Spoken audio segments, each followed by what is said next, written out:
He had Kyle Hamilton, safety from Notre Dame, falling down to number 15, where the Philadelphia Eagles picked. If they want him, they wouldn't even have to move up to get him. He would come all the way down to 15.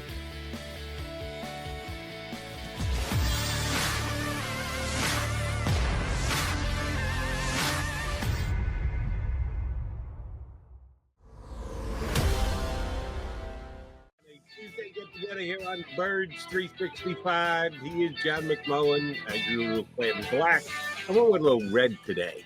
Jody McDonald with my partner in crime and Eagles conversation. It's actually maroon, Jody. I had to look down. It's maroon. But, yeah, same. It's dark. That's all that matters. I don't know that I would call it maroon. I'll stick with red because maroon is red. No, I'm saying mine. I'm saying. Oh, you're maroon? Yeah. No, that's black. No, it's not. I'm telling you. Now it might come across as black. We do stream in color, do we not? Yeah, it's not black. Man, that's a dark maroon. Yeah. There's some black stripes, but no. Are there stripes on that? Yeah.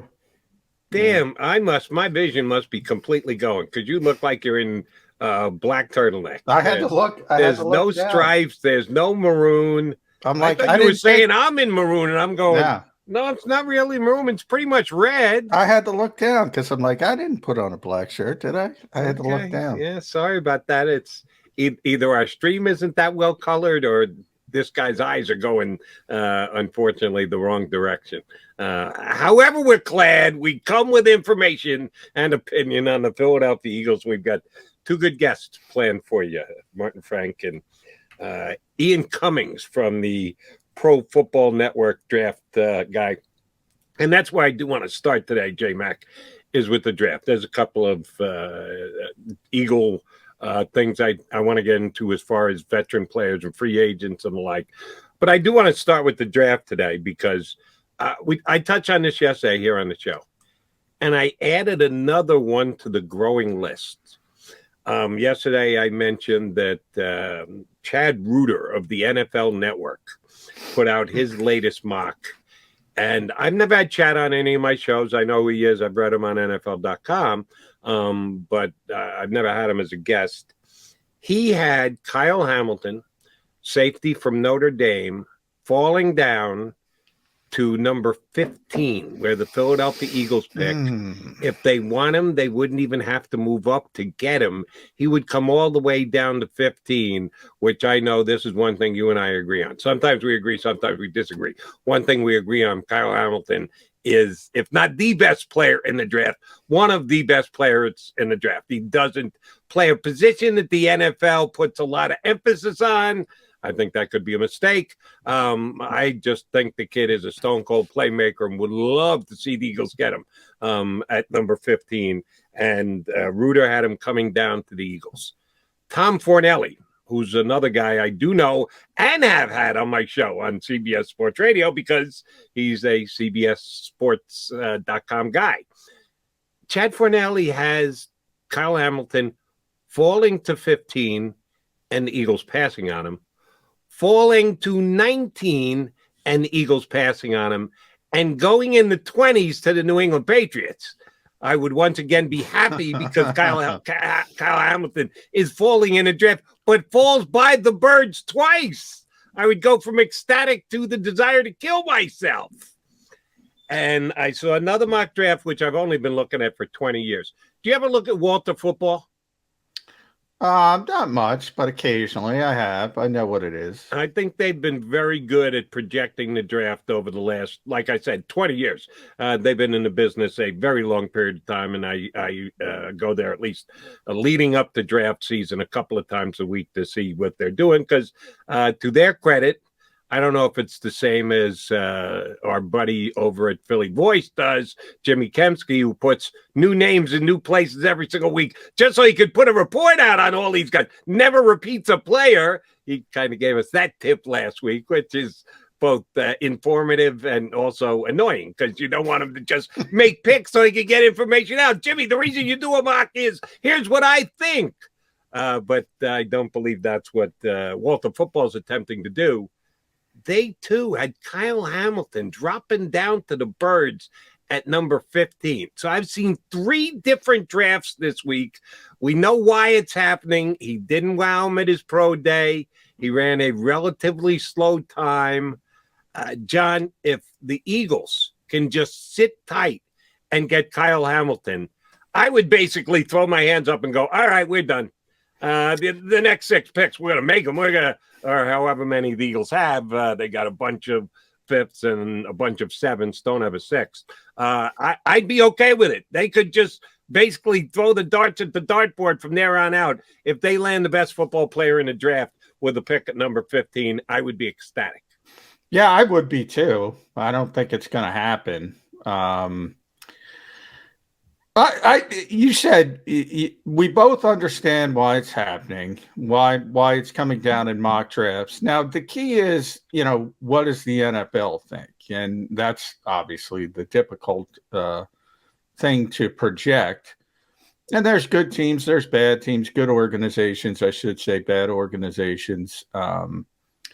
You bring up Jimmy Kempski. Jimmy's the one who brought up a good point that I mean fans and media, probably put more emphasis on measurables than the league does. And even more so now because they have all these advanced measurables, the metrics, the GPS stuff, in-game stuff, which we don't have access to.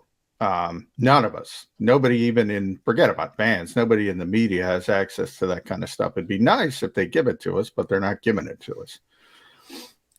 So everybody outside the NFL sphere is looking at the 40 times and going, well, traditionally, if you run like that, the NFL is going to knock you.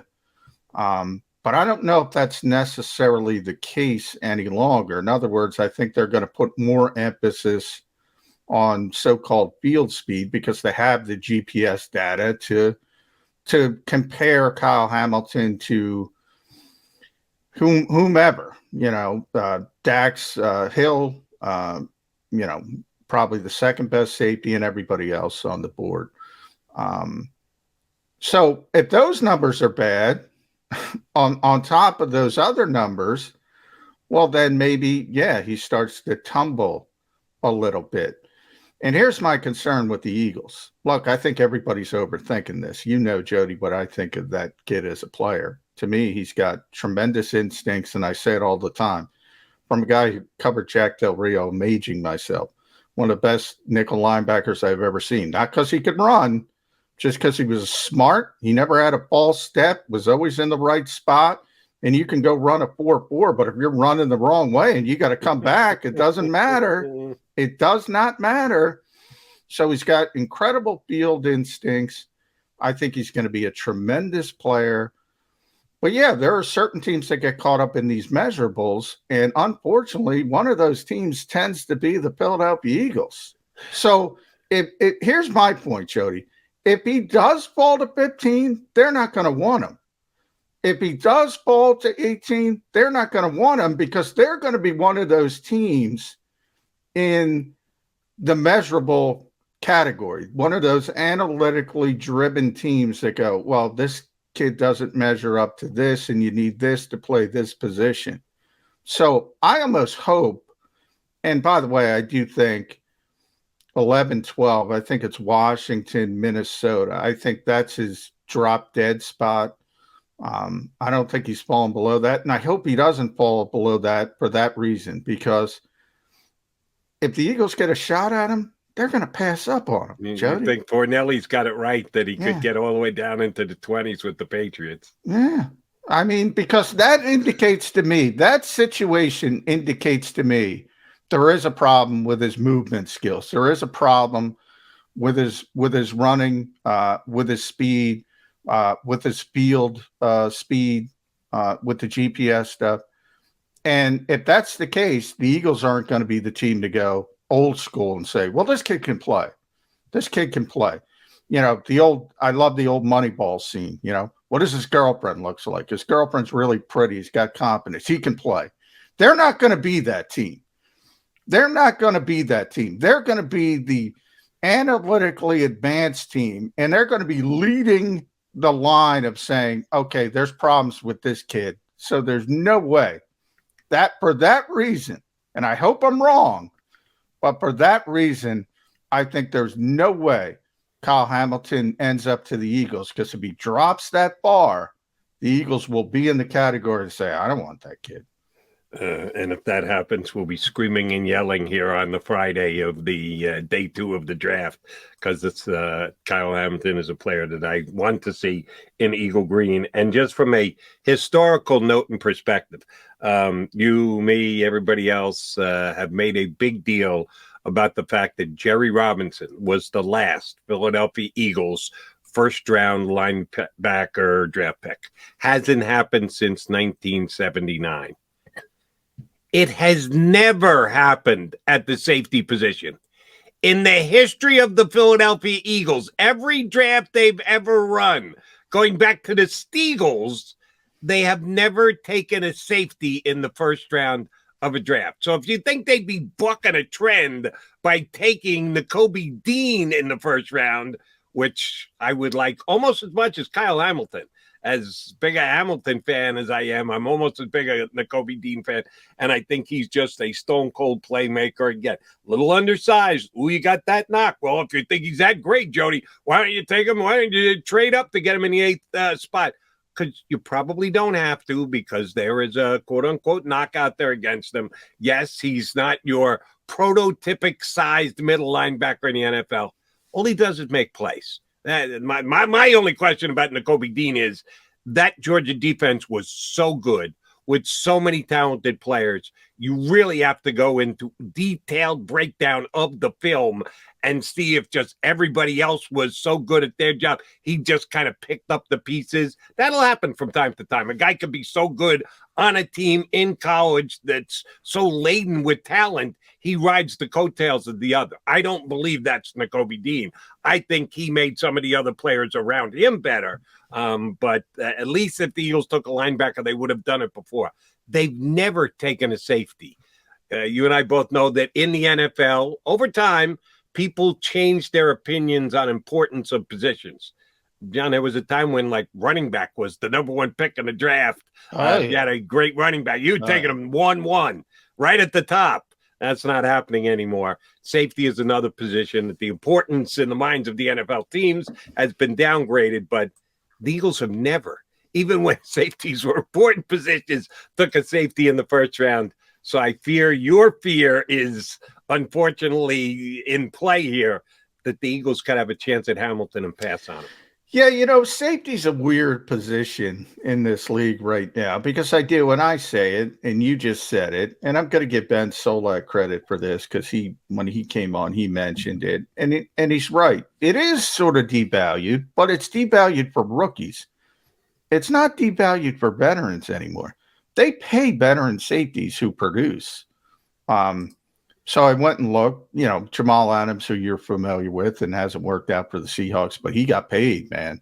Harrison Smith got paid. Justin Simmons, Buda Baker, Eddie Jackson, Kevin Byard, Honey Badger, before he obviously got cut, $14 million. Marcus Williams just got $14 million average annual value in this offseason. All these are safeties, and they're getting paid massive, massive money. So they value the position, but they seem to value proven commodities. They don't seem to value the guys coming out for whatever reason. It's strange. Yeah, John, that's a great point. Ben made it. You're doubling down on it. Why? I don't know. It's strange. It is. Yeah, it's very strange. If you believe that the position itself, because the game has become such a passing game, and they ask the safety to do so much, and there are so few guys that can do everything that the safety wants. If you can't have the perfect safety, we're not paying for someone. If you don't pay the veterans, why wouldn't you pay the rookies? What's the difference between speculating on a rookie wide receiver and then judging a wide receiver after 5 years in the league and paying guys like? Good point. Maybe the only thing I could think of is it's catching up.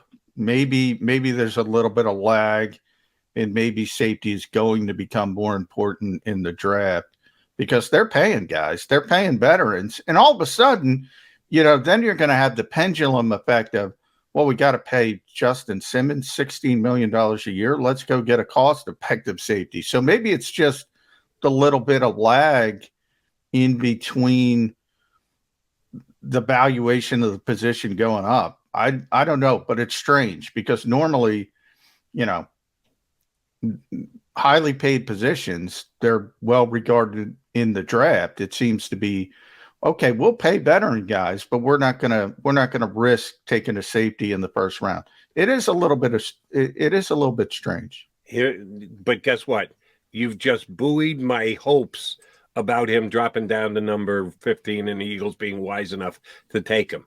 Because you made some general statements about the Eagles and how they view things analytically. And if there are analytical questions, then they're more often than not going to veer away rather than drive straight ahead.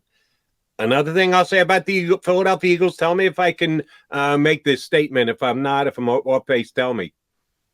The Eagles like to believe they're ahead of the curve. Oh, yeah. Oh, they're obsessed with it.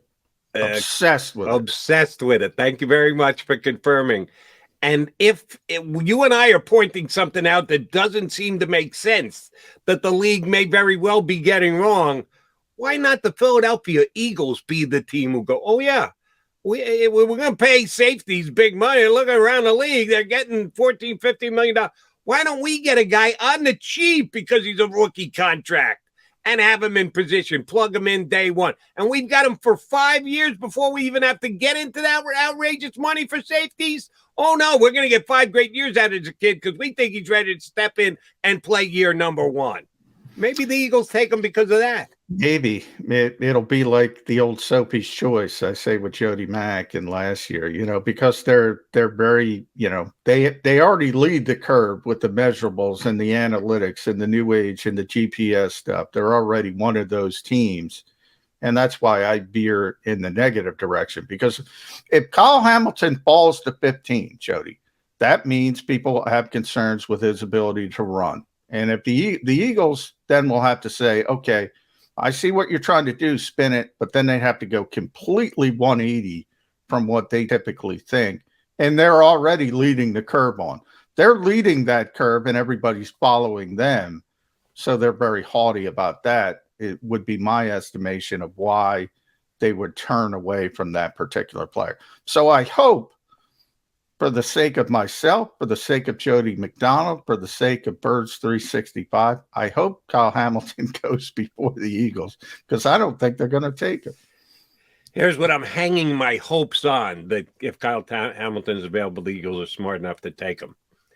Last year, not only did they make their first round selection, but they moved up to get him 2 slots from 12 to 10. He was not the highest factual wide receiver. He wasn't the checks all the boxes wide receiver. As a matter of fact, there were some question marks about Devontae Smith. He wasn't near as fast as his college teammate or Jamar Chase. And oh, by the way, both were off the board. It wasn't like the Eagles had a chance to take him. But he was the 3rd best wide receiver on paper going into the draft last year. How many people, John, did you and I both have to listen to? A stiff wind comes by, gonna knock this kid over. What the hell? We're taking a 165-pound wide receiver. The Eagles flew in the face of conventional thinking with their first-round draft pick last year. Maybe they do it again this year. Well, they did to a certain extent at wide receiver, but the Eagles thought they were going to be 5. They were going to get one of 5 players where they were. And the 5 players they targeted were Kyle Pitts, which was a pipe dream, Jalen Waddle, which obviously was not going to happen, Devontae Smith, Patrick Surtain, J.C. Horn. Everybody went. It looked like the Giants were going to take Devontae Smith. They felt there was going to be a big drop-off at that point, and they went up to get him. So I give them credit. But that was their plan. They had identified those particular 5 players. I think they would have taken Horn first. I think they would have taken Surtain second. I think Pitts first, but that was so. If you come down to the 4, I think Devontae was 4 or 4. They would have taken Waddle, and that was the last one. So that was their plan. I mean, where they went outside the box is receiver. Typically, they don't want to take a receiver that high in the draft. They're comfortable in the Jalen Rager range, Nelson Aguilar range. They're comfortable there. Hasn't worked out for them. Get out of that comfort zone. How's it worked for you? So they went, typically, if they're that high in the draft, they want to go offensive line, defensive line, or quarterback. So they did go outside their thinking from that perspective. But they liked those 5 players, and they thought one of them would drop to them. And when it became clear they weren't, they had to make a move. Well, I hope they've got a list of 5 again this year, and Kyle Hamilton's on it, and the other 4 are gone by the time they get to pick number 14. All right, Jody Mack with John McMullen. We are your Mac and Mac Birds 365 guys. We are getting ready to punch up our first guest. If you follow him in the Delaware News Journal, Martin Frank this morning has his latest, probably not his last, his latest NFL mock draft, and he's got the Eagles. And that's the beauty of mock drafts. You can create any trade you want. It doesn't have to be factual. It's an opinion. I'm going to make a trade. I'm going to get the Eagles a big-time player. They did it last year. Martin's got them trading up even more this year. Our buddy Martin Frank joins us next here on Birds 365.